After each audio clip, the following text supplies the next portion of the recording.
la ventilación, ¿no? Que, bueno, va a estar a cargo de, en este caso, nuestra caja torácica, ¿no? Y los pulmones, que es lo que va a permitir la inspiración, ¿no? Y parte también de la respiración. También el control de esta ventilación a cargo de los centros respiratorios que se encuentran, ¿no? La difusión, como les mencioné, ¿no? También para que permita pues este paso, ¿no? Del oxígeno y cambiado por el dióxido de carbono. La perfusión, que bueno, está a cargo del sistema cardiovascular, y la ventilación, la fracción de ventilación-perfusión, que tiene que ser lo más proporcional posible, ¿no?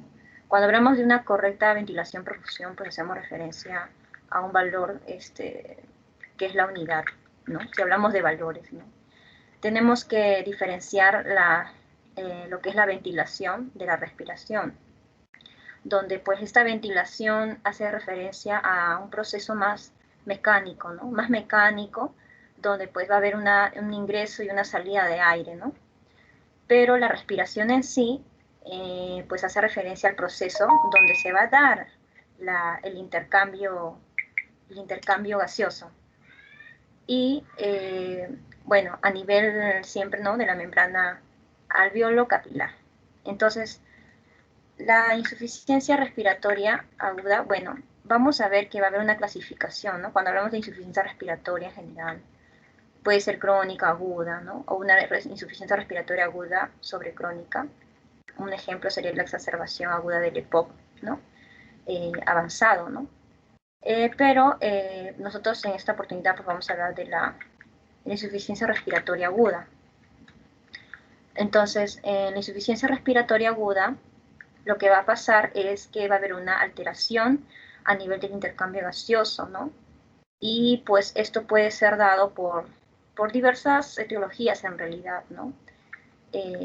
Como dice acá, pues es una incapacidad del sistema respiratorio para poder realizar ese intercambio gaseoso, ¿no? De manera eficaz, no se va a poder. Bueno, y adecuado, o sea, lo necesario para las necesidades metabólicas, ¿no? Del organismo. O sea, no va a ser adecuado, no va a ser eficaz. Y además se instaura un corto periodo de tiempo, ¿no? Por eso es agudo. Y el hecho fundamental es la presencia de hipoxemia con o sin hipercapnia en ausencia de cortocircuitos intracardíacos. Bueno, es cuando, como mencioné, ¿no? Es una, bueno, puede haber múltiples etiologías, ¿no? Como les dije, para la insuficiencia respiratoria aguda, y entre ellas puede ser, por ejemplo, una disfunción ventilatoria, ¿no? O tal vez otra alteración que no necesariamente esté afectando la parte mecánica, ¿no? La ventilación, sino de repente que esté de repente alterando a nivel del intercambio gaseoso en sí, ¿no? Entonces, eso, ¿cómo se va a ver? ¿Cómo nosotros lo vamos a poder a ver, ¿no? En los valores de los gases arteriales. Ahí es donde nosotros vamos justamente a darnos cuenta y poder, digamos, diagnosticar a esta insuficiencia respiratoria aguda, ¿no? Entonces, desde el punto de vista de una gasometría, nosotros vamos a considerar una insuficiencia respiratoria aguda cuando la presión arterial de oxígeno va a ser menos de 60 y la presión de CO2 va a ser mayor de 45, bueno, algunas literaturas consideran también mayor de 50, ¿no? Siempre y cuando esté respirando el aire ambiente en reposo y en ausencia de alcalosis metabólicas y a nivel del mar. Ahora, bueno, tenemos también una clasificación, que bueno, esto va a depender de los mecanismos fisiopatológicos y también de las alteraciones que se van allá en la gasometría arterial. Y si de acuerdo a ello se puede dividir, ¿no? En una ira hipoxémica, una ira hipoxémica hipercápnica, ¿no? Y bueno, la ira hipoxémica, bueno, va a ser aquella donde se va a ver esa incapacidad del sistema respiratorio para mantener una buena oxigenación con una presión arterial de CO2 normal, ¿no? Por eso solamente es hipoxémica. En cambio, la hipoxémica hipercápnica se va a caracterizar por una disminución de la presión arterial de oxígeno acompañada de una hipercapnia y también de una acidosis respiratoria aguda. En lo que es la insuficiencia respiratoria perioperatoria, esto, bueno, va a ser en aumento de atelectasias debido a una disminución de la fracción residual, de la capacidad de la fracción residual en el marco de una mecánica abdominal anormal. Y este puede dar lugar a una de las dos iras anteriores, ¿no? Que puede ser la hipoxémica o también hipoxemia acompañada de una hipercámica. Y bueno, lo que se realiza esto va a mejorar con técnicas quirúrgicas, anestésicas correctas, postura, una espirometría incentivada, analgesia, ¿no? Incluso también con una disminución de la presión intraabdominal también puede haber mejora.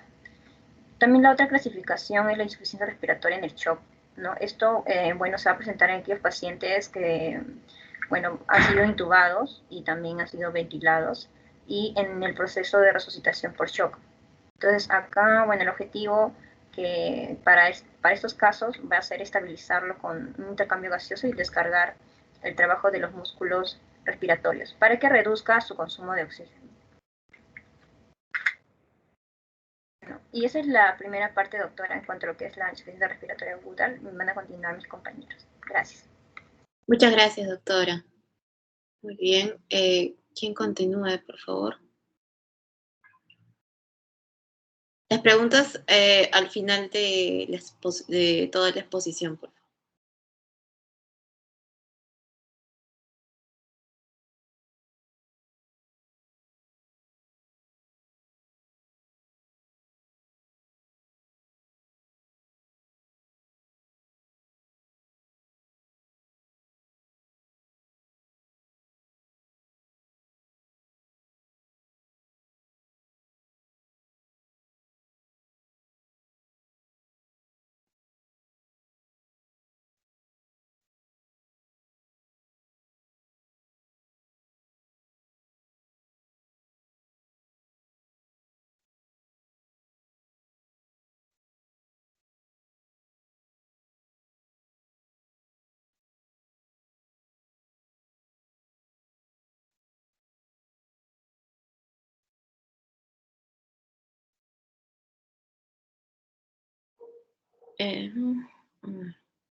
Doctora, mi compañera está ingresando, estaba teniendo problemas, pero ya está ingresando de nuevo. Ya, tú vas a seguir entonces. Ya, está bien. Sí se puede ver.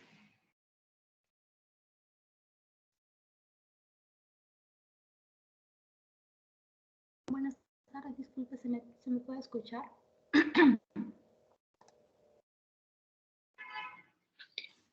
Sí se puede escuchar.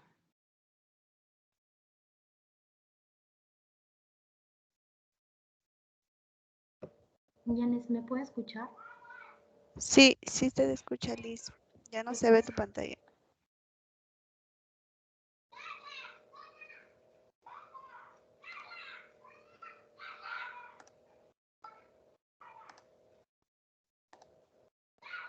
Bien, continuando con la exposición, a mí me tocó poner la parte de lo que es la fisiopatología de la insuficiencia respiratoria aguda. Bien. Ya mi compañera, en este caso nos habló sobre lo que es la definición de lo que es la insuficiencia respiratoria aguda, ¿no? Entonces, para continuar con lo que es la fisiopatología, debemos de recordar que en este caso que la insuficiencia respiratoria pues puede deberse a diferentes mecanismos, ¿no? Que voy a explicar aquí los 5 que encontré. Y también que debemos de recordar que una persona puede presentar 2 o más mecanismos al mismo tiempo, ¿no? Bien. Para empezar, quería en este caso tocar algunos algunos conceptos, ¿no? Con este pequeño gráfico que puedes traer, ¿no? En donde lo que vamos a ver es aquí, pues, lo de amarillo, que es el alveolo, y en la parte inferior vamos a ver lo que es el capilar, ¿no? Y en este lado, pues, está representado lo que es el polo venoso y aquí el polo arterial. Entonces, en situaciones normales, pues, ¿no? En el aire ambiental vamos a encontrar, en este caso, que va a existir una concentración de oxígeno que a nivel del mar pues estamos alrededor de 21%, ¿no? Y que al realizar en este caso la inspiración, pues, ¿no? El oxígeno va a entrar, ¿no? Y se va a concentrar aquí en los alveolos, ¿no?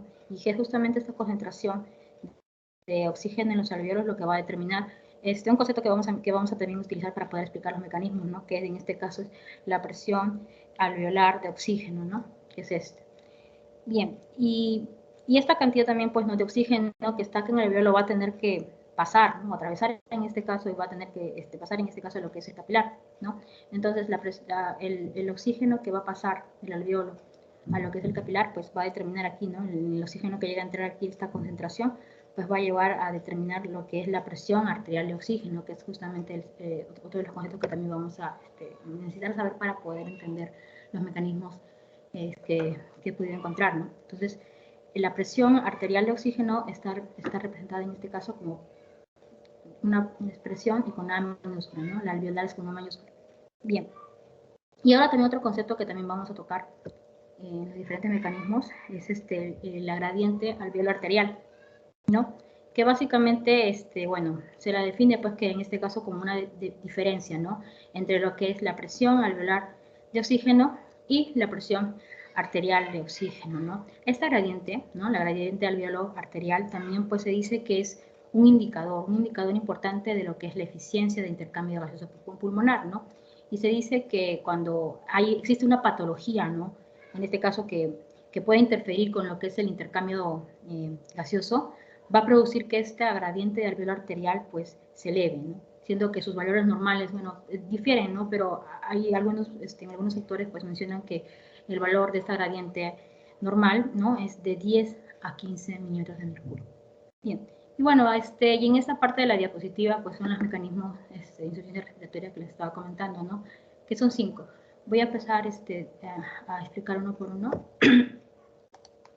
Bien, vamos a empezar por el primer mecanismo, que es en este caso está relacionado con la disminución de la fracción inspirada de oxígeno, ¿no? Entonces, como ya habíamos hablado, que en situaciones normales, pues, ¿no? Que en este caso la FiO2 en el ambiente, pues, es alrededor del 21%, ¿no? Pero hay situaciones, ¿no? En que va a haber una disminución de esta fracción inspirada, ¿no? De oxígeno, ¿no? Como por ejemplo, puede ser que esté en grandes alturas, ¿no? O en lugares que están cerrados, ¿no? En donde a medida que pasa el tiempo, pues va a haber un mayor consumo de oxígeno y pues va a tener el oxígeno va a ser pobre, ¿no? Y también, por ejemplo, en los incendios también podría verse esto, ¿no? Que el oxígeno pues va a ser consumido, ¿no? Y pues va a ser reemplazado, o sea, va a haber otros gases también, lo que es en el medio, ¿no? Entonces, ante estas situaciones, va a haber en este caso una disminución de la fracción inspirada de oxígeno, ¿no? Y esto lo que va a ocasionar, pues, es que en este caso el oxígeno que va a entrar, ¿no? Y que va a constituir lo que es la concentración alveolar de oxígeno, pues va a disminuir, ¿no? Porque va a haber menos oxígeno que va a entrar. Y a su vez, pues, ¿no? Esta disminución también va a ocasionar que el oxígeno que pase, en este caso del alveolo al capilar, pues también va a ser menor, ¿no? Entonces, también podemos hablar de que va a existir una menor presión arterial de oxígeno, ¿no? por esta causa, ¿no? Y pues, como se ve, pues, ¿no? En este caso, va a haber una disminución de la presión alveolar, en este caso del oxígeno, y también pues hay una disminución de lo que es la presión arterial del oxígeno, ¿no? Y todo ello pues es por causas del ambiente, ¿no? Aquí pues no hay una alteración en este caso de las estructuras del pulmón, ¿no? Entonces, como es causa del ambiente, se dice pues que en estas situaciones pues el gradiente alveolo arterial pues se va a mantener, ¿no? Se mantiene, no sufre cambio, porque como hemos dicho, esta gradiente cuando aumenta nos va a hacer como que nos va a dar indicios de que el problema, de que hay una patología que está interfiriendo con el intercambio gaseoso, ¿no? Entonces, como aquí no hay una patología, entonces no va a aumentar, se mantiene. Y por otro lado también, pues, ante estas situaciones que le había comentado, también vamos a poder ver, pues, que la persona que se encuentra en esta situación también va a poder, en este caso, hiperventilar, ¿no? Para tratar de compensar esa falta de oxígeno, ¿no? Entonces, lo que va a ocasionar es, pues, que ante esta hiperventilación, pues, va a eliminar CO2 con rapidez, ¿no? Entonces, esto puede traer también, pues, ¿no? Que esta situación. Entonces, vamos a encontrar que la presión de CO2 pues también va a disminuir, ¿no? Por lo que es la hiperventilación. Bien, el segundo mecanismo se llama hipoventilación alveolar. Aquí pues básicamente lo que lo que se puede ver, pues, ¿no? Lo que se puede, se presenta, pues, cuando en el paciente hay algún tipo de alteraciones, en este caso en su centro nervioso regulador, también puede ser que tenga algún tipo de alteración neuromuscular, ¿no? Es decir, que puede tener de repente alguna enfermedad, ¿no? Como por ejemplo Guillain-Barré o polio o miastenia, también puede tener algún tipo de alteraciones mecánicas del tórax. La cosa es que cualquiera que tenga esos, en este caso, esos problemas, lo que va a ocasionar en este caso a nivel de respiración es que se van a llegar a afectar, ¿no? Los músculos ventilatorios, ¿no? Entonces va a ocasionar de que estos músculos van a disminuir su función. Entonces el paciente pues ya no va a poder hacer un buen intercambio gaseoso, ¿no? Entonces aquí se va a dar pues, ¿no? Lo que es la hipoventilación, ¿no? Entonces no va a poder, como no va a poder en este caso hacer una buena ventilación, pues no va a poder ingresar una buena cantidad de oxígeno a los alvéolos, ¿no? Y en este caso, pues por el lado del CO2, ¿no? También o sea, como el problema está en que estas enfermedades alteran en este caso para que pueda hacer un buen intercambio, pero recordemos que el CO2 pues lo vamos a seguir produciendo por el metabolismo de nuestro cuerpo con normalidad, ¿no? Entonces quiere decir que el cuerpo va a seguir produciendo, ¿no? El CO2, ¿no? Y como estamos en este caso a una hipoventilación, entonces no vamos a poder sacar, ¿no? No vamos a poder expulsar la cantidad de CO2 como que para que estar dentro del equilibrio, sino que vamos a expulsar una menor cantidad por el tema de la hipoventilación. Entonces aquí pues lo que vamos a encontrar pues que este paciente va a tener una hipercapnia, ¿no? Y volviendo a lo que era el tema de las presiones de oxígeno, pues vamos a ver pues que en este paciente, pues no, ante esta situación, pues va a haber un menor ingreso, ¿no? De oxígeno, es decir, pues que va a haber una menor concentración, ¿no? De oxígeno en lo que es el alveolo. Entonces, la presión alveolar de oxígeno va a disminuir.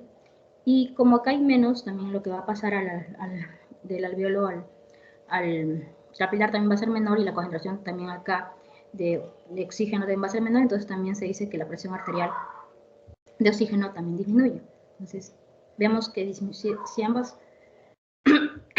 disminuye, pues vamos a ver pues que en este caso la gradiente alveolo arterial no va a aumentar, porque en sí el problema no está a nivel de la estructura del pulmón, ¿no? Básicamente eso, en este mecanismo.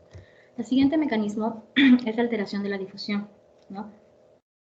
En la que básicamente está dado por algunas patologías, ¿no? Que van a producir lo que es una alteración en lo que es la difusión de los gases, ¿no?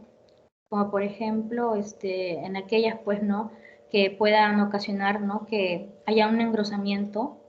Recordemos que esta estructura es el alveolo, entonces en aquellas patologías en las que se dice que hay un engrosamiento de lo que es la membrana alveolar, ¿no? Como en el caso de, por ejemplo, la fibrosis pulmonar, ¿no? En esos casos, pues, el oxígeno va a ingresar, perdón, en esos casos el oxígeno al ingresar al alveolo, pues no va a poder difundirse, ¿no? Con facilidad al capilar pulmonar. Y debido básicamente a este engrosamiento, pues, ¿no? Que se puede ver, ¿no? Entonces, pues, ante este mecanismo vamos a tener, pues, que la presión alveolar de oxígeno normal, disculpe, doctora.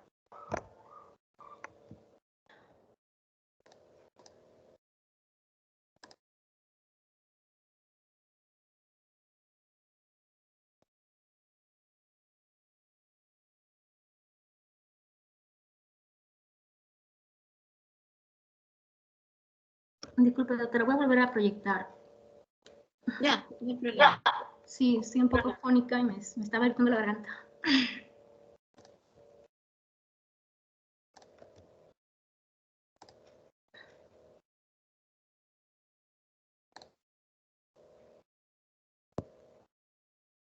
Ya, estaba hablándoles sobre el tercer mecanismo, que es la alteración de la difusión, en la cual, pues, habíamos dicho que aquí, en esta situación, pues, se daba en este caso por aquellas enfermedades que puedan ocasionar, en este caso, que haya un engrosamiento. O sea, hay una interrupción en lo que es el intercambio, ¿no? Como, por ejemplo, puede ser un engrosamiento de la membrana alveolar, ¿no? Como estábamos hablando, esto es el caso de lo que es la fibrosis pulmonar, ¿no?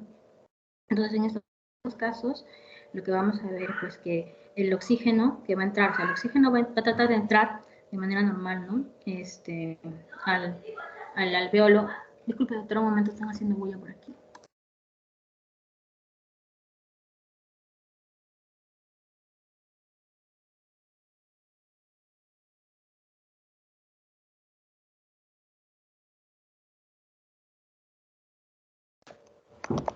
Disculpe, doctora. Les decía en este caso que el oxígeno entra en este caso al alveolo, pero no va a poder, en este caso, perfundir, ¿no? O llegar bien a lo que es el capilar, ¿no? El capilar, porque va a haber en este caso un engrosamiento, ¿no? Entonces, bajo este mecanismo lo que vamos a tener, pues, ¿no? Es que vamos a tener en este caso que la presión alveolar, pues, ¿no? De oxígeno va a estar, aquí está, aquí ha habido un error.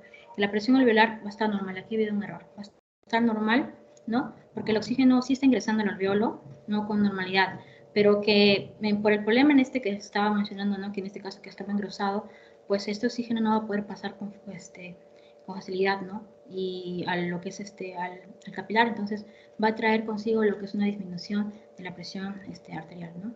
Del oxígeno, ¿no?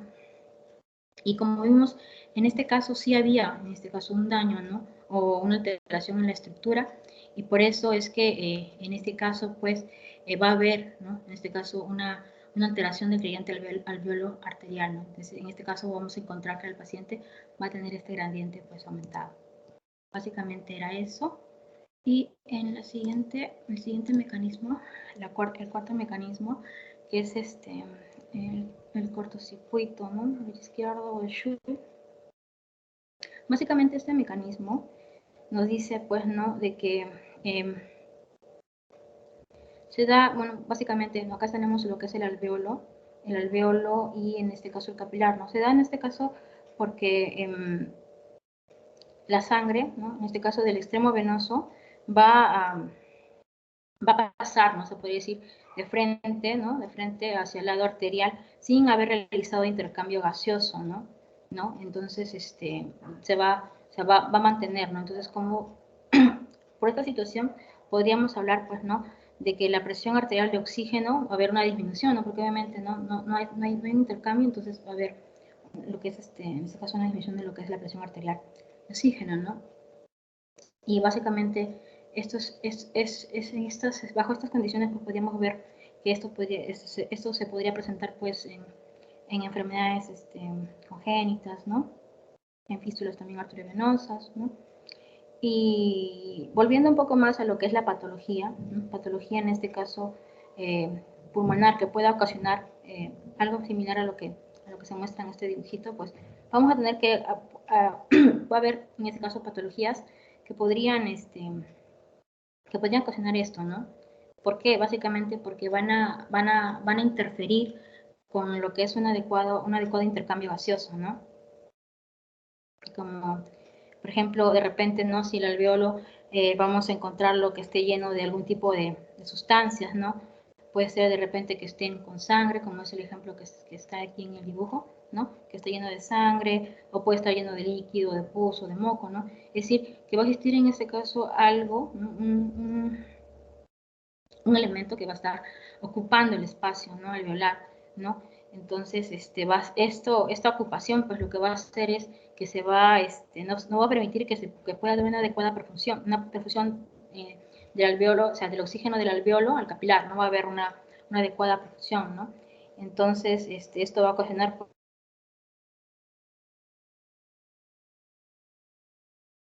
la presión alveolar, pues, o sea, va a ser normal, es decir, que no va a disminuir, porque el problema no es que haya menos aire en el ambiente o que esté mal, ¿no?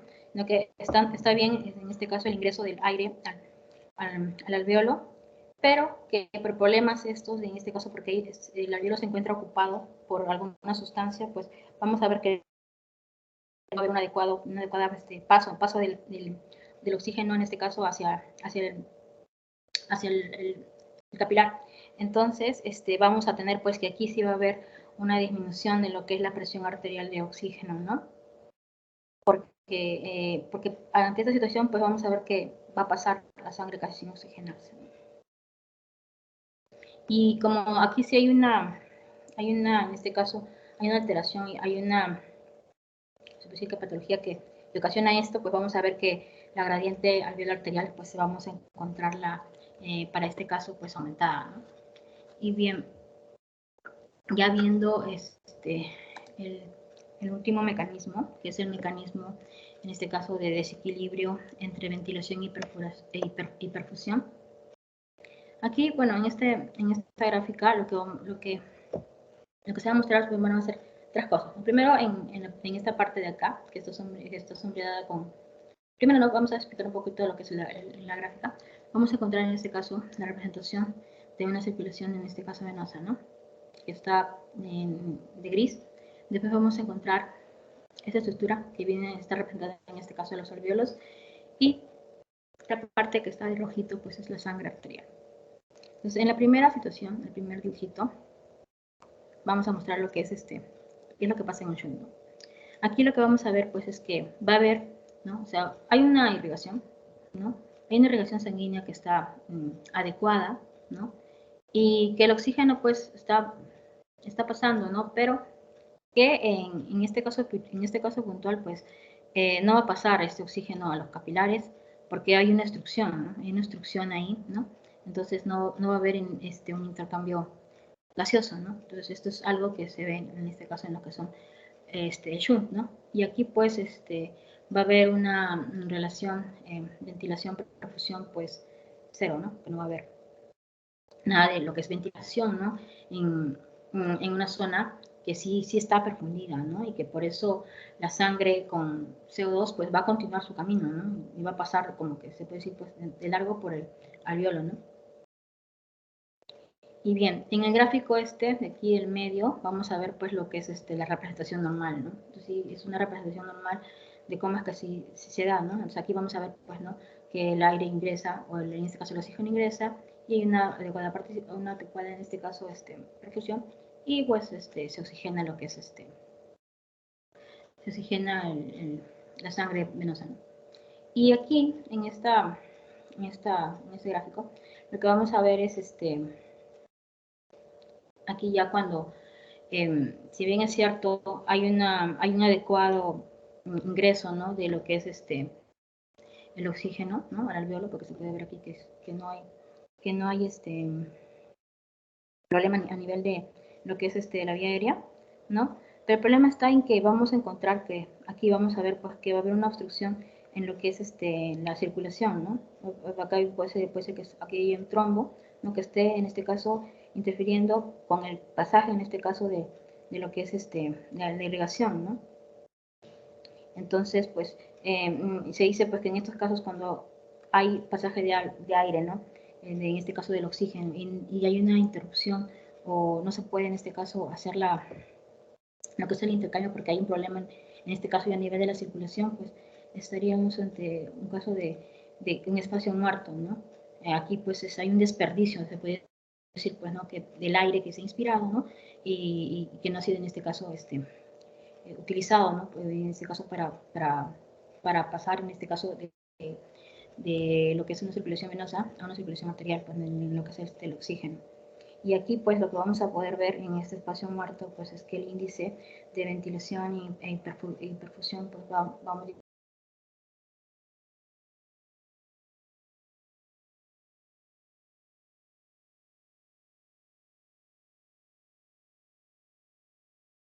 Doctora, esa parte no se escuchó, no sé si los demás doctores pudieron escuchar.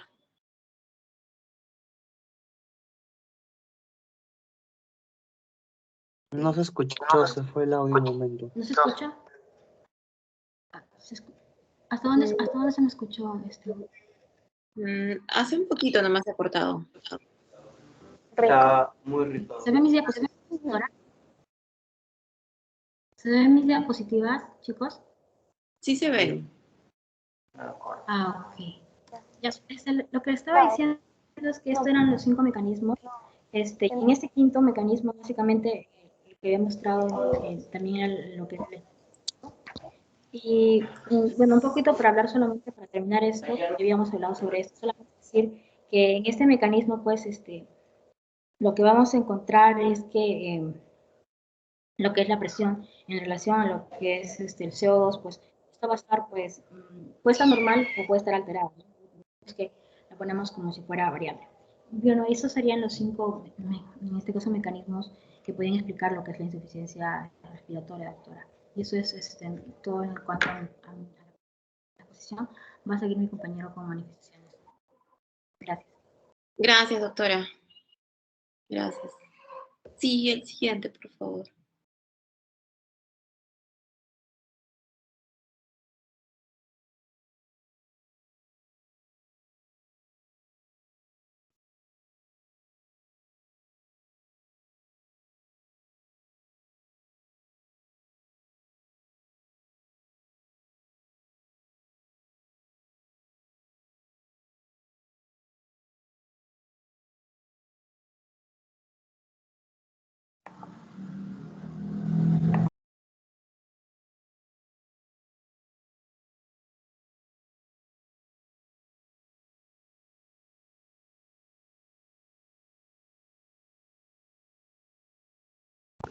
Doctora, buenas tardes. Compañeros, buenas tardes. A continuación vamos a hablar acerca de las manifestaciones clínicas de la insuficiencia respiratoria aguda. Comenzar siempre que el cuadro clínico tiene que ser englobado o lo vamos a plasmar en la historia clínica. Por lo tanto, pues el diagnóstico de la insuficiencia respiratoria aguda va a partir precisamente a partir de la sospecha clínica y siempre vamos a poder recibir ayuda siempre con el monitoreo pues, de la pulsioximetría. Asimismo, pues también vamos a poder realizar una confirmación si nos vamos a basar en el análisis de gases arteriales.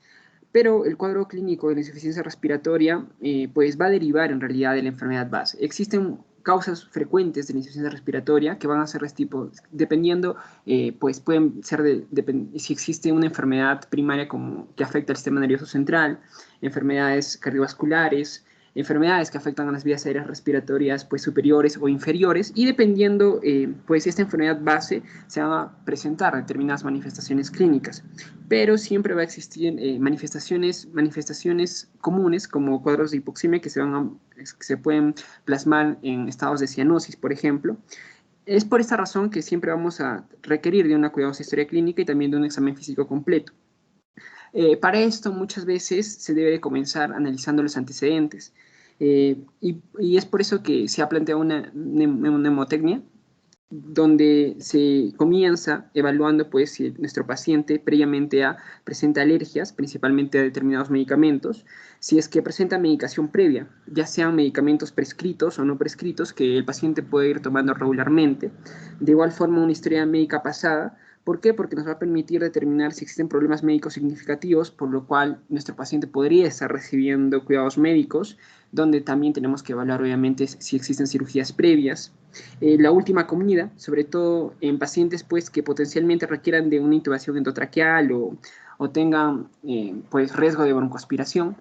Y finalmente, pues, eventos que puedan proceder a la injuria o a la enfermedad base, como ya lo hemos mencionado. Por ejemplo, si es que se desarrolla un edema pulmonar agudo, siempre se va a desarrollar o se desarrolla un contexto de disfunción ventricular izquierda o por alguna enfermedad valvular cardíaca y se puede plasmar pues, con síntomas de dolor torácico, disnea paroxística nocturna u ortopnea, ¿no? Bueno, entonces, ¿cuáles son las manifestaciones clínicas y signos y síntomas que debemos de evaluar una vez que ya hemos tenido en cuenta ciertos antecedentes? Bueno, la sintomatología predominante va a ser precisamente, como le he mencionado, la que va a corresponder a la enfermedad que va a ser la que va a causar. Generalmente, pues, se presentan cuadros de hipoxemia e hipercapnia, pero muchas veces esto puede ser un concepto muy amplio o inespecífico. Por ejemplo, la hipoxemia leve puede llegar a no producir síntoma alguno, salvo que en nuestro paciente se manifieste una ligera hiperventilación.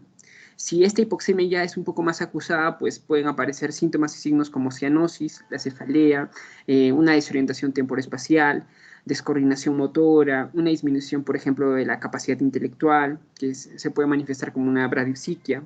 También nuestro paciente puede llegar a manifestar irritabilidad, cierta ansiedad, somnolencia. Por ejemplo, si la hipoxemia ya se mantiene de forma crónica, pues puede producirse una hipertensión pulmonar y esto puede generar también un desarrollo de cor pulmonar crónico, ¿no? Que es esta alteración estructural y funcional que se va a desarrollar a nivel del ventrículo derecho y que precisamente va a ser secundaria a cuando nuestro paciente presente una hipertensión pulmonar. Pero también en estos cuadros de hipoxemia crónica pues, se pueden desarrollar aumentos del gasto cardíaco, deterioro de la función miocárdica, precisamente como a modo de compensación, y puede llegarse incluso a desarrollarse trastornos renales con tendencia a que nuestro paciente pues, empiece a retener un poco de sodio. Bueno, la disnea en realidad va a ser, se puede decir que va a ser el síntoma principal que se va a observar en pacientes con IRA.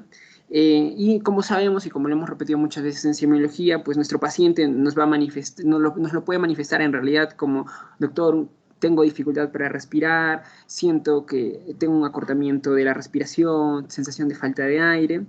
Y es por eso que siempre tenemos que considerar que un paciente que llega con disnea, pues podríamos sospechar que esté cruzando con un cuadro de insuficiencia respiratoria aguda. Pero también no solo se va a manifestar eso, sino también se puede manifestar una taquipnia, o sea, este aumento de la frecuencia respiratoria, una ortopnia también, cuando nuestro paciente pues va a desarrollar una intolerancia respiratoria cuando se coloque en decúbito dorsal. Pero la disnea también va a ser un síntoma muy prevalente en ancianos que están cursando con un cuadro de IRA. Asociado a esto, pues puede añadirse otros síntomas respiratorios como tos, dolor, puede generarse también emisión de secreciones, van a ser muy comunes, pero principalmente en pacientes ancianos, ¿no? Y esto obviamente, y mucho más cuando existen enfermedades de vías aéreas superiores o inferiores asociadas, llámese asma, EPOC, bronquitis. Entonces, tenemos que tener en consideración ello. Bueno, la cianosis central también va a ser una manifestación va a ser básicamente una manifestación de la hipoxemia. Esta generalmente es central y nosotros lo podemos descubrir en la lengua y generalmente se da pues porque existe un contenido de hemoglobina reducida, la cual va a ser superior a 5 gramos por decilitro y se va a presentar con niveles de presión arterial parcial de oxígeno pues entre 40 y 50 milímetros de mercurio.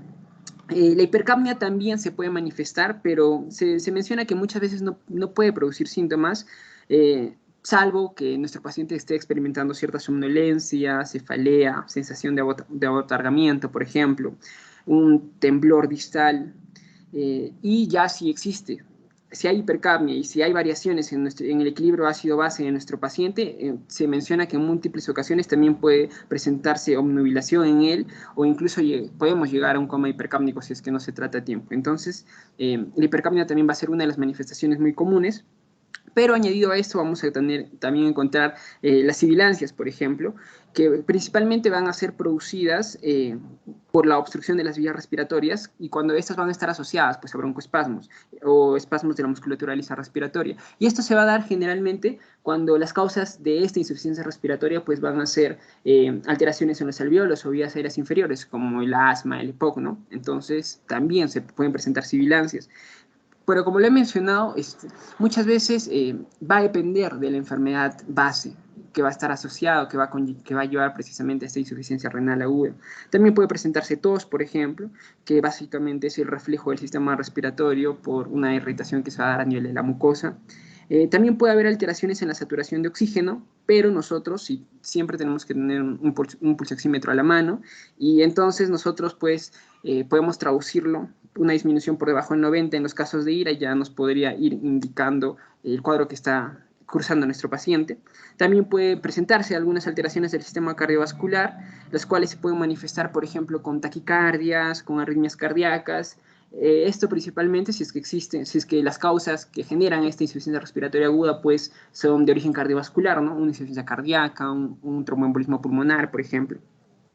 Y finalmente, pues también podemos encontrar ciertas alteraciones neurológicas que pueden manifestarse en nuestro paciente con cuadros de confusión hasta llegar a un estupor e incluso coma, como lo hemos venido manifestando. Bueno, este es un cuadro que puede resumir las manifestaciones clínicas de la insuficiencia respiratoria.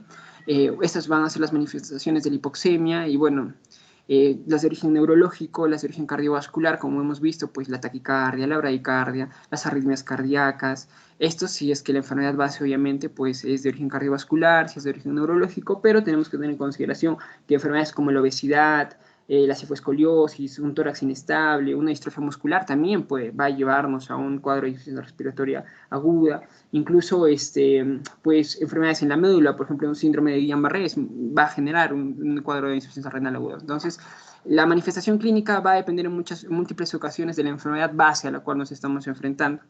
Y para esto, pues, he visto conveniente mencionar también no solamente las manifestaciones, sino también qué es lo que podríamos encontrar en el examen físico en un paciente que puede estar cursando con una insuficiencia renal aguda.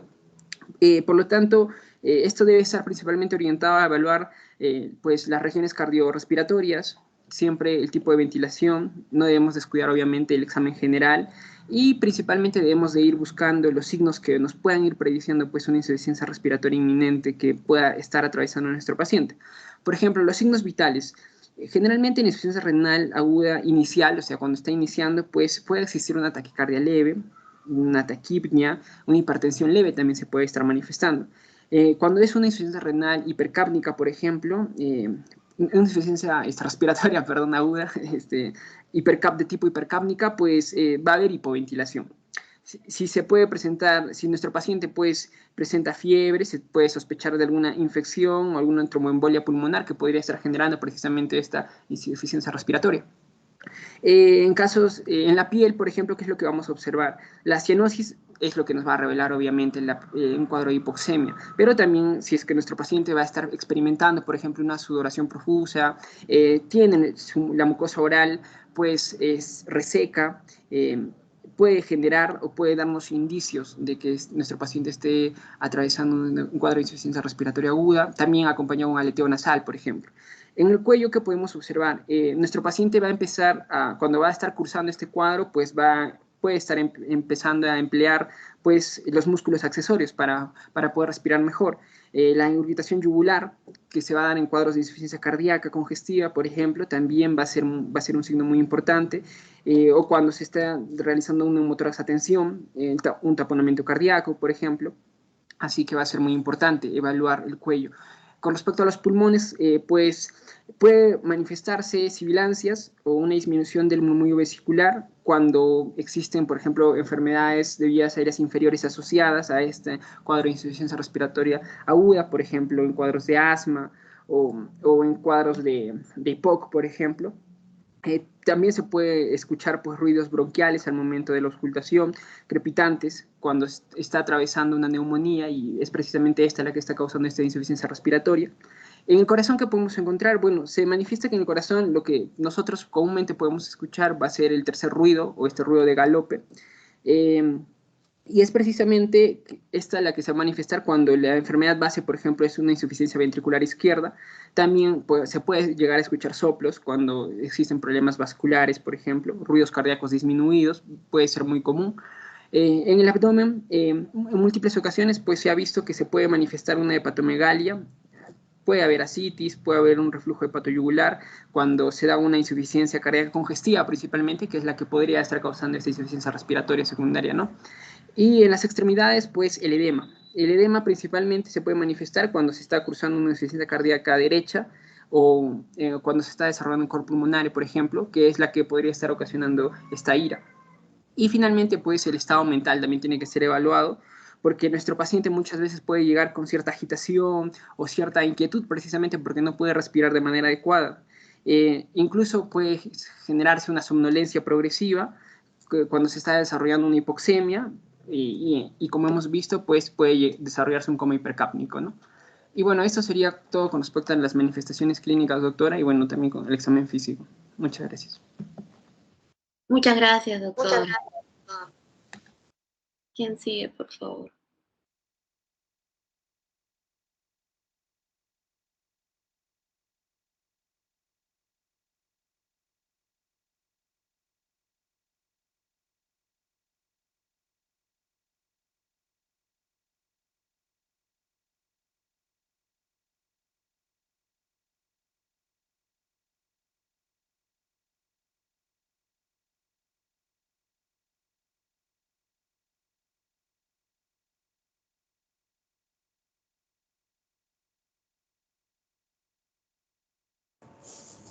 se me escucha, doctora? Sí se escucha. Ya.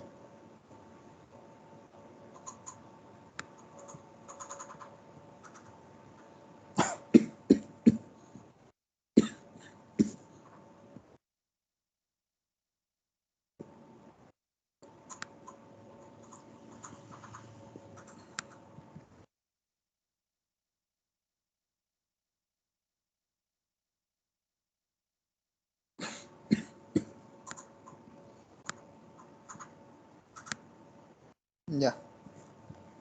Se ve mi pantalla, ¿no, doctora? Sí, sí se puede ver.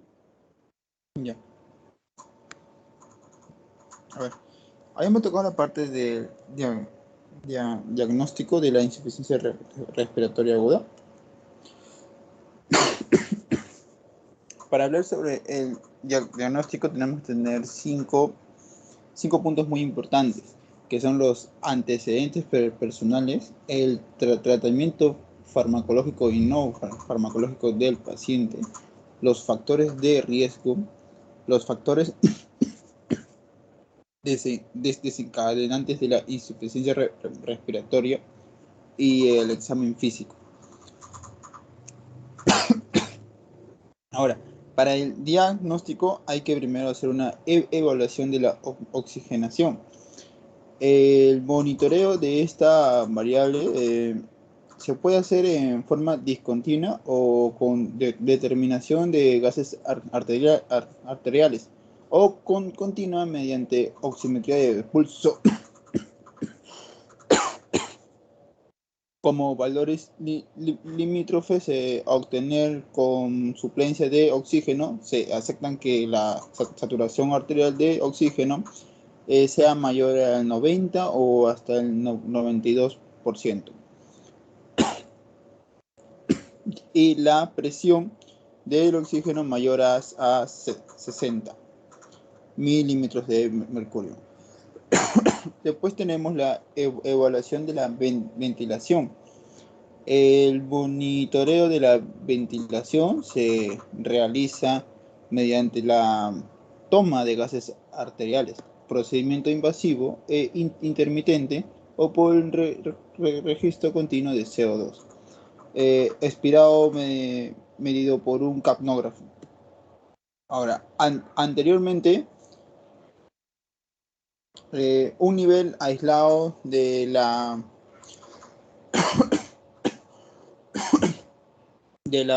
presión parcial de dióxido de carbono era un dato suficiente para diagnosticar falla ventilatoria. Sin embargo, dada la creciente cantidad de pacientes retenedores crónicos de CO2 o también EPOC, se considera necesaria la asociación de hipercapnia con un pH menor de 7,3. Esto último se definiría la agudización del paciente. Y también tenemos la radiografía de tórax. Esta se ha evaluado en múltiples estudios que incluyen pacientes con insuficiencia respiratoria aguda, y si bien puede haber una amplia variabilidad dependiente del observador. Primero tenemos el diagnóstico primario. La radiografía de tórax permite el diagnóstico de patologías como edema pulmonar cardiogénico, un neumotórax, atelectasia y derrame pleural. En pacientes con politraumatismo es fundamental en el diagnóstico de fracturas costales o de lesiones de otras estructuras de la pared torácica, así como un hemotórax, neumotórax o la contusión pulmonar, también entre otras enfermedades. Después tenemos la radiografía de tórax normal en pacientes con insuficiencia respiratoria aguda, a descartar con sus diagnósticos diferenciales ya mencionados. Igualmente debe hacer pensar en las pocas patologías que ocasionen insuficiencia, como una radiografía de tórax normal, o también cuando el paciente presenta asma, o también el tromboembolismo pulmonar. Las estrategias diagnósticas nos dice primero sobre la gasometría arterial. En la muestra de sangre arterial se van a determinar la presión parcial de oxígeno, de dióxido de carbono, el pH y su saturación. Normal que la presión parcial de oxígeno es entre 80 a 100 milímetros de mercurio y los valores inferiores a 60 se relacionan con insuficiencia respiratoria.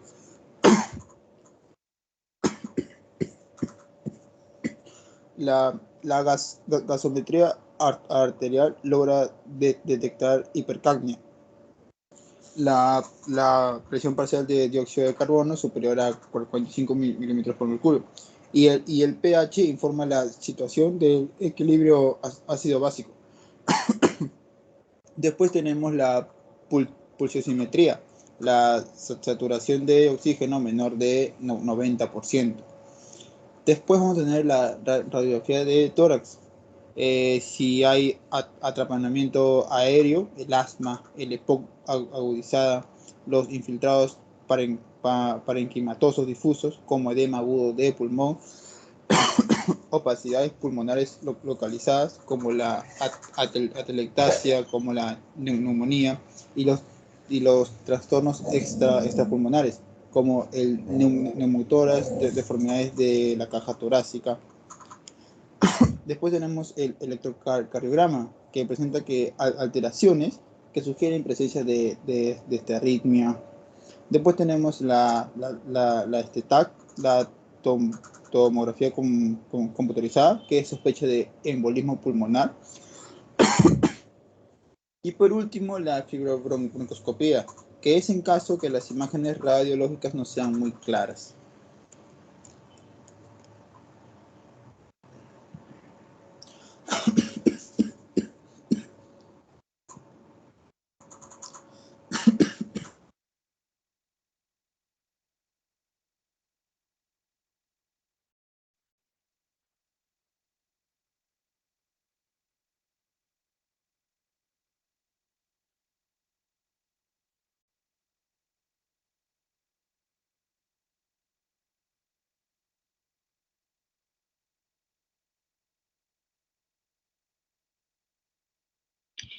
Sí, doctora, me toca a mí, está proyectando mi pantalla ya. Está Estoy bien, esperando gracias. un momento. Ya está bien, gracias.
Aló, doctora, me toca hablar sobre tratamiento. Sí, Bueno, está bien. ¿se logra ver? Sí, sí, doctora, gracias. Voy a continuar. Para ver el tratamiento, vamos a evaluar 3 puntos muy importantes. Uno va a ser la oxigenación. Vamos a ver aquí que es, ¿no? Una administración de oxígeno, ¿no? A concentraciones superiores, ¿no? A las del aire ambiente. Normalmente es el de 21%, ¿no? La concentración de oxígeno. Y que estos dispositivos vamos a poder administrar, ¿no? De 2 tipos. Vamos a poder administrar de bajo flujo y de alto flujo. Eh, bueno, de bajo flujo vamos a ver aquí que es el... ay, ¿por dónde? Vamos a ver, ¿no? Que sus dispositivos de concentración puede ser variable y a diferencia, ¿no? del alto flujo que es su dispositivo de concentración es fija, ¿no? Vamos a poder ver en bajo flujo que vamos a encontrar lo que es la cánula nasal. Vamos a ver la mascarilla de concentración media que está al costado y la tercera que es la mascarilla de alta concentración. Este dispositivo, lo que es de bajo flujo, vamos a ver que se puede, ¿no? administrar oxígeno, ¿no? a flujos inferiores de los requerimientos inspirados del paciente. También se puede respirar, ¿no? el aire del ambiente, ¿no? También con el oxígeno suplementario que se le brinda. En el caso de la fracción de inspiración de oxígeno o FiO2, va a depender siempre del patrón ventilatorio, ¿no? del paciente. A diferencia del alto flujo, ¿no? Que en el caso del alto flujo vamos a encontrar las válvulas Venturi, el kit de oxígeno, también el kit, ¿no? para la reanimación, que aquí vamos a encontrar, ¿no? que los pacientes también pueden mezclar, ¿no? el aire con el oxígeno, ¿no? que está, que está haciendo, ¿no? por las válvulas Venturi. En el FiO2 vamos a ver que no dependen, ¿no? del patrón ventilatorio del paciente. También el FiO2 vamos a ver que es un poco constante o exacta, ¿no? A diferencia de los bajo flujo que no es constante o exacta, es simplemente se puede decir un aproximado. En el bajo flujo mencioné tres dispositivos, que es la cánula nasal, que mayormente nos va a permitir que es, como vemos aquí a la paciente de arriba en la imagen, vamos a ver que es mucho más cómoda, ¿no? También, como solo está para las vías respiratorias, solo nos permite comer, nos permite hablar, ¿no? Y en la cánula nasal permite, ¿no? administrar los flujos de 1 a 5 litros por minuto. También su concentración de oxígeno aproximada desde un 24% a un 40%, ¿no? Como en el gráfico podemos ver, ¿no? Es de 1 a 0.24, que es un 24% de concentración, y a 5, ¿no? 5 litros por minuto, que es a 40% de concentración, ¿no? Y para el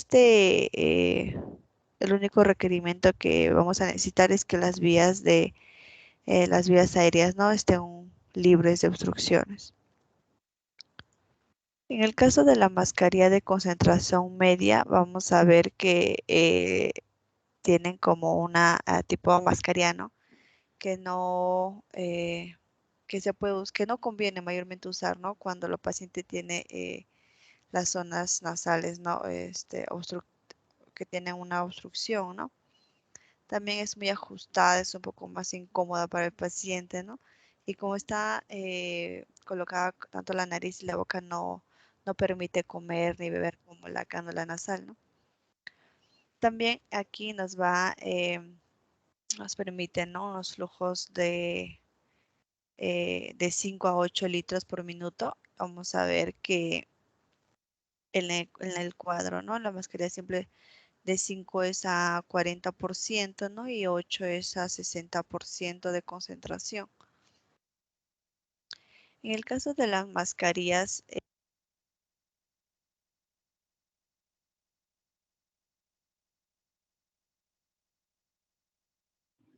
Doctora, no se logra escuchar esta última parte. Se quedó en el caso de las mascarillas. ¿Tora me escucha? Ahora sí, Ya, se quedó ya. Ajá. ¿Dónde me queda? Disculpe. Creo que habías dicho en el caso de las mascarillas Ahí te quedó. Y ya otra. En el caso de las mascarillas de concentración media, en la concentración media, ¿no? Vamos a ver que son un poco más incómodas, ¿no? O sea, el paciente no permite comer ni beber, ¿no? También vamos a ver ahí que permite la administración de flujo de 5 a 8 litros por minuto, que de 5, ¿no? Es un aproximado de un 40% de concentración y a 8 es un 60% de concentración. Y la mascarilla es de alta concentración. Vamos a ver que se va a utilizar, ¿no? En pacientes que requieren, como dicen, ¿no? Altas concentraciones de oxígeno. También se va a utilizar, ¿no? En pacientes críticos o están inestables, ¿no? Con ira o con hipoxemia. También a estos pacientes no se utiliza, ¿no? En el caso de hipercapnia, aquí no se utiliza. Y estos, pues, como vemos en la imagen superior, vamos a ver que es un poco también, ¿no? Al igual que las mascarillas de concentración media, que es un poco incómodas, ¿no? No permite comer ni hablar. Y vamos a ver aquí la concentración de esta mascarilla de alta, que va desde un 60%, ¿no? Porque vemos que es de 6 a 15, ¿no? Que el 6 es un 60% de concentración y el otro es 100% de concentración, ¿no? Es más incómoda, ¿no?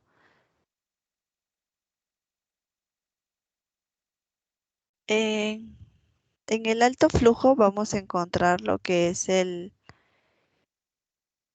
la mascarilla de tipo Venturi, que en esta mascarilla vamos a poder ver, ¿no? Que el sistema que permite la administración de una concentración exacta de oxígeno, ¿no? También nos va a proporcionar niveles de fío de 0.24 a 0.60, es un 24 a 60% de concentración. También vamos a encontrar que la FIO va a ser administrada, también es independiente, ¿no? Del patrón ventilatorio del paciente. Y en estas mascarillas, bueno, van a tener como válvulas, ¿no? Como en la imagen vamos a poder ver. Otro punto también importante, aparte de la oxigenación, vamos a encontrar que es la ventilación. En el caso de la ventilación, vamos a ver, ¿no? Que es el volumen de aire que alcanza hacia los alvéolos, ¿no? Tanto en un minuto y también puede participar, ¿no? En lo que es el intercambio de gases.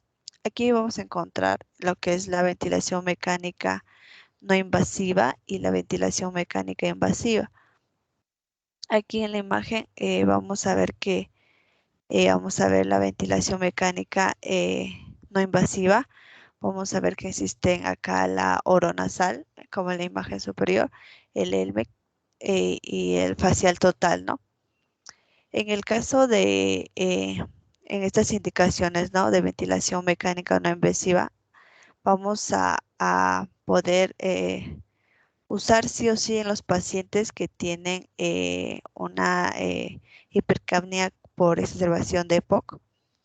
También es en pacientes que tienen edema pulmonar cardiogénico, ¿no? Estas son las recomendaciones que se hace para utilizar a pacientes que tienen, ¿no? Se puede utilizar, ¿no? Aquí la ventilación no invasiva. En el caso de aquí las contradicciones de ventilación mecánica no invasiva, vamos a encontrar en absolutas que la necesidad no emergente de intubación cuando es paro cardíaco, paro respiratorio, ¿no?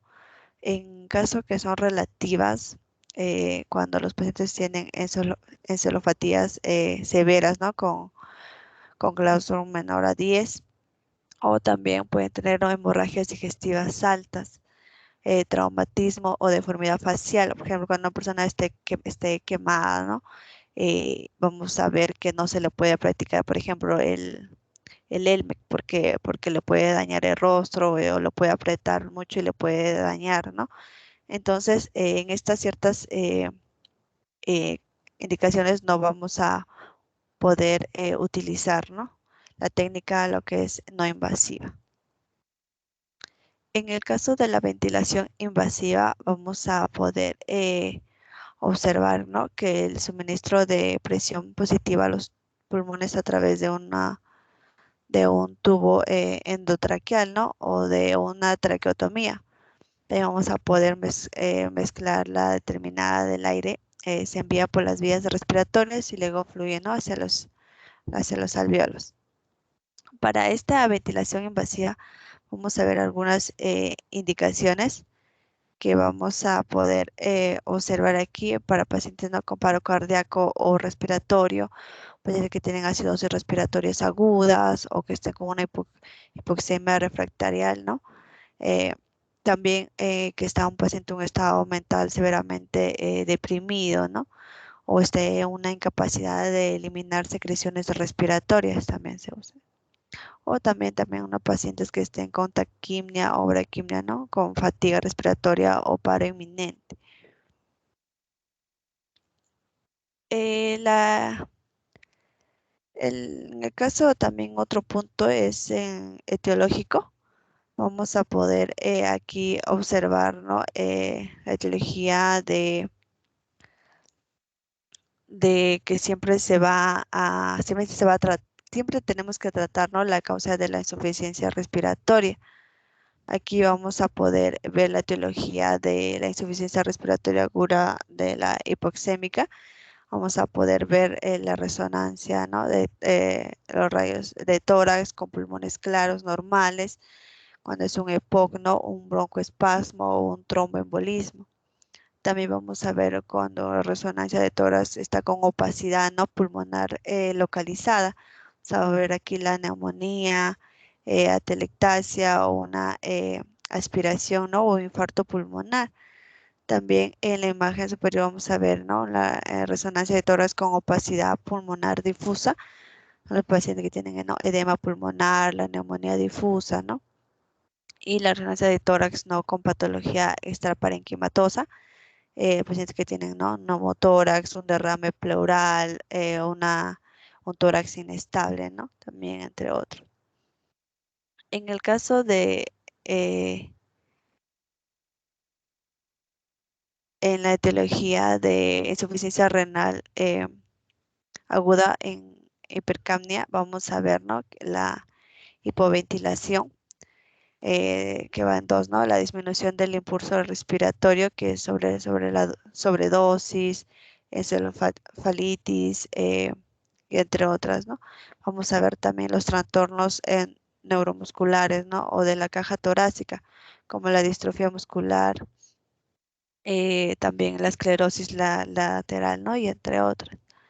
También vamos a ver que va a haber un aumento, ¿no?, del espacio muerto.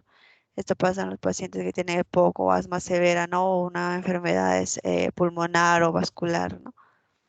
También vamos a poder observar el aumento de producción de CO2 cuando tienen fiebre o catabolismo aumentado, o cuando hacen ejercicio, ¿no?, o están sobre una alimentación.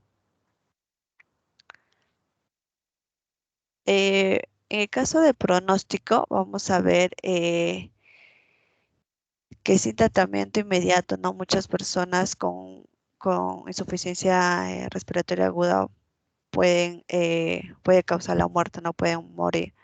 Entonces, sin embargo, con el tratamiento que nosotros estamos brindando, con el tratamiento adecuado, ¿no?, un promedio de 60, 75% de las personas sobreviven de IRA, ¿no?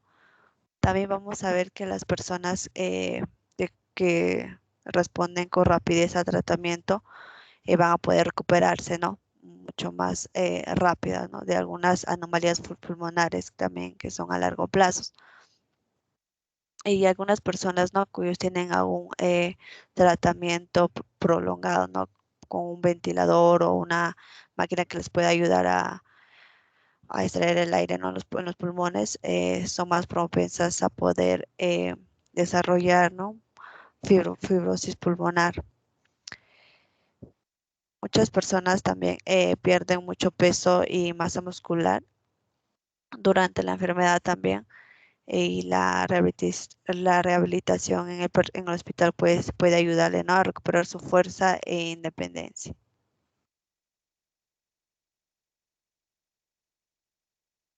Eso es todo, doctora. Muchas gracias. Gracias, doctora. ¿Hay alguien más que vaya a exponer? No, doctora. Está Solo bien. somos 5 alumnos. 5 nomás, ya. Gracias, doctores, más bien por la exposición. A ver, preguntas de sus compañeros, por favor.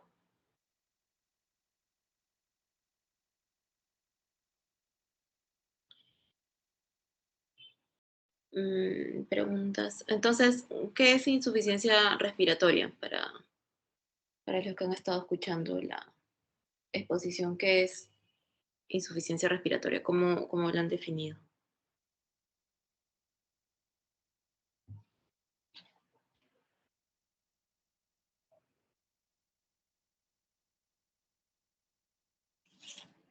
¿Qué necesito para definir una insuficiencia respiratoria?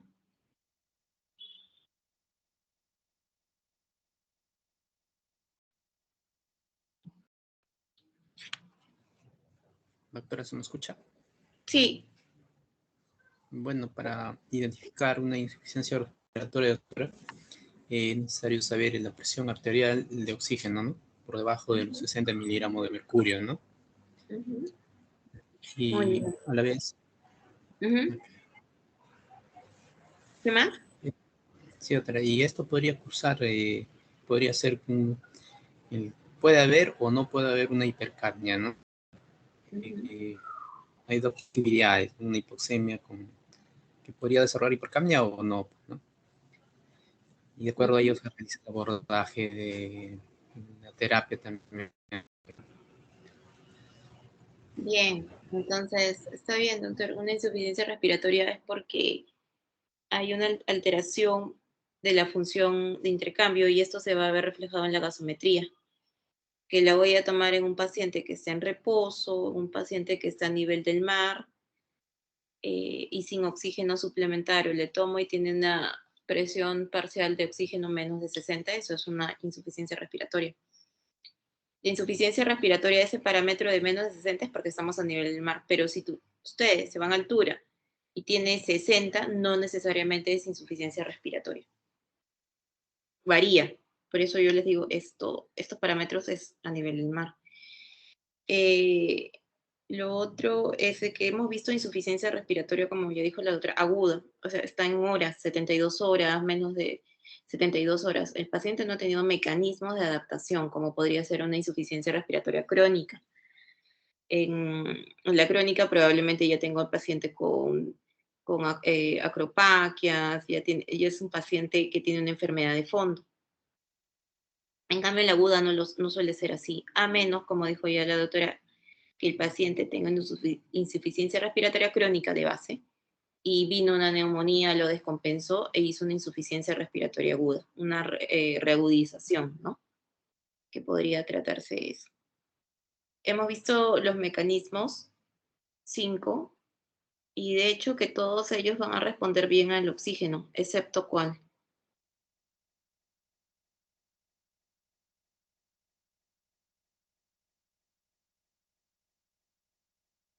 ¿Cuál no? La disminución del CO2 ambiental, doctora. No, o sea, en los mecanismos de la insuficiencia respiratoria, todos van a responder al oxígeno, pero hay un mecanismo que no responde bien al oxígeno. Ah, los shunt, doctora. Ajá, muy bien. Si yo no encuentro la causa de fondo de un shunt, le doy oxígeno, claro, le tengo que dar oxígeno, pero no va a haber una buena respuesta del paciente. Y el ejemplo más claro de repente puede ser paciente que tiene telectasia. Le doy oxígeno, le pongo un ventilador, pero sigue con insuficiencia respiratoria hasta que yo no resuelva la telectasia. O aquellos que tienen enfermedades congénitas cardíacas, ¿no? Porque tienen un shunt de derecha-izquierda, entonces siempre están con insuficiencia respiratoria porque no hay corrección de esa malformación congénita, por ejemplo. Entonces, el shunt no responde bien a la oxigenoterapia. Importantes son los dispositivos que ha dicho la doctora, ¿no? Va desde los bajos flujos a los altos flujos. Bajos flujos, la más representativa es la cánula binasal. Entonces, esta puede elevar, pueden darle hasta 5 litros por minuto con una cánula binasal. Más no va a dar. Así le pongan oxígeno de 8 litros, no va a dar más que 5 litros. Y luego ya pasamos a las máscaras de Venturi o a las máscaras de reservorio, ¿no? Pero si el paciente ya está con muchos tirajes, a pesar del tratamiento instaurado, a pesar del oxígeno, se va a cansar. Y si se empieza a disminuir la frecuencia respiratoria, quiere decir que se está cansando y hay que intubarlo probablemente este paciente. Entonces, hay que tener cuidado con ellos, ¿no? Insuficiencia respiratoria puede tener varias causas, no solamente de origen respiratorio, como ya lo han dicho los doctores. Doctores, ¿alguna pregunta de insuficiencia respiratoria?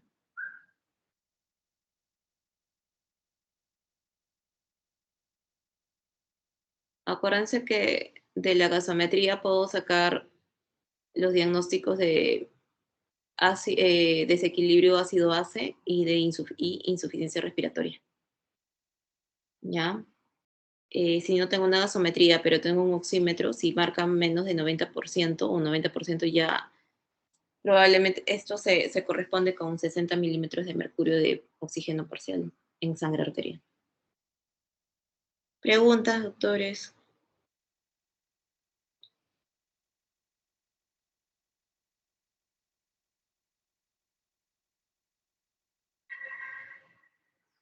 ¿Ha quedado claro? Sí, doctora, parece que no hay preguntas. Bueno, entonces lo dejamos hasta aquí. Gracias a los